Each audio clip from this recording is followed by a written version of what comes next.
Assalamualaikum students. Remember one thing. If you memorize these irregular verbs, it will be very easy for you to make English sentences. अगर आप इन verbs को याद कर लेते हो तो आपको इंग्लिश सेंटेंस बनाना बहुत आसान हो जाएगा। तो चलिए शुरू करते हैं।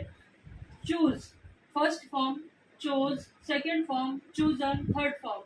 चूज यानी चुनना, चोज चुना, चूजन चुन चुका।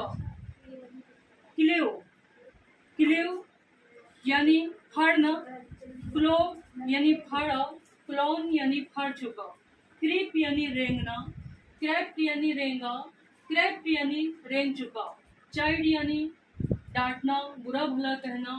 चिढ़ यानी डांटा, बुरा भला कहा। चिड़न यानी डांट चुका, बुरा भला कह चुका। कास्ट यानी नशर करना, फैलाना, इशाअत